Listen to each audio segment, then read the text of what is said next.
Any mistakes made in Hillary's losing campaign. Or finally, this one. The fake news media is going crazy with their conspiracy theories and blind hatred. MSNBC and CNN are unwatchable.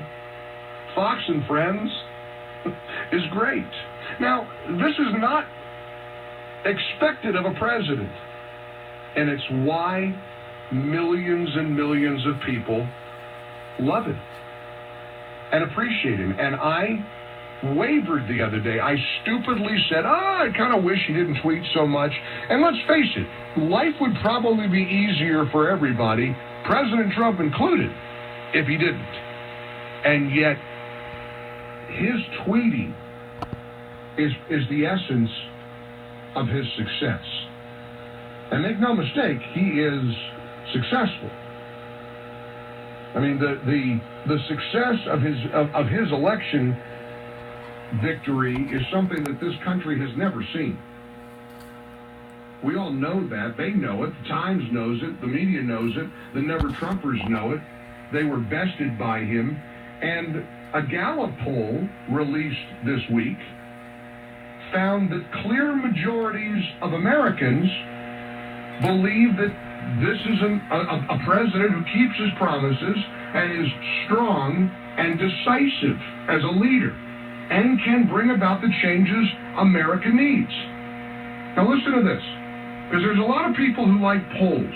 I'm going to poke a little bit of fun at my good friend and colleague Michael Medved, who's been a never-Trumper. And he's kind of gotten better over the last few months.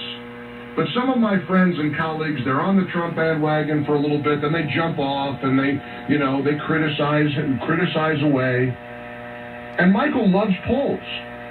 So I'm sure Michael dutifully reported on the Gallup poll that showed 62% of Americans who were respondents to the poll, when asked to evaluate whether the phrase "keeps his promises" applies to Trump, 62% said yes. 59% said he's a strong and decisive leader. 53% of Americans believe he can bring about the change America needs. So, and this was a poll that was conducted February 1st through the 5th. Meanwhile, you know what President Trump is doing today? Already, just a few weeks into his presidency, he's meeting with Israeli Prime Minister Benjamin Netanyahu. I don't suspect that he'll have to go in through the back door, like a pariah, like the way he was treated by Barack Obama. It's a key meeting with one of our key allies. And it's, again, a reminder. I don't know that Hillary Clinton would be welcoming Benjamin Netanyahu with open arms to the White House on November the 15th of her presidency. We have to be unified, and we've got to stand tall. And we have to recognize what's really going on here. You got a bunch of spoiled, angry hysterics who are doing everything they can to delegitimize and stop the Trump agenda. For example, Maxine Waters, this poor lady.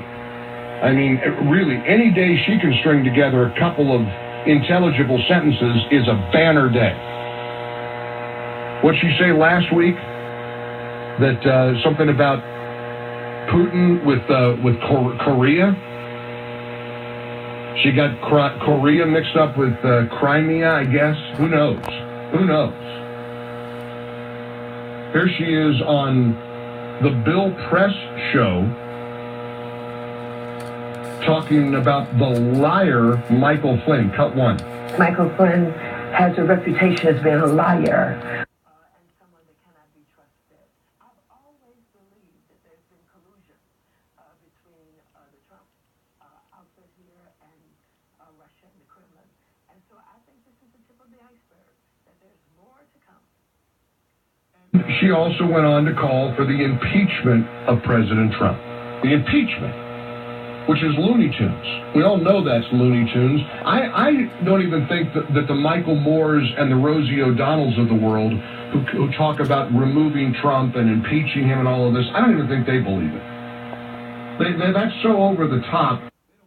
That, but they're just trying. It's part of a drumbeat of delegitimization. Let's try to convince people who are in the majority, because the majority of Americans, according to the Gallup poll, believe in the decisive, strong leadership of President Trump and believe that he'll bring about the change that this country desperately needs.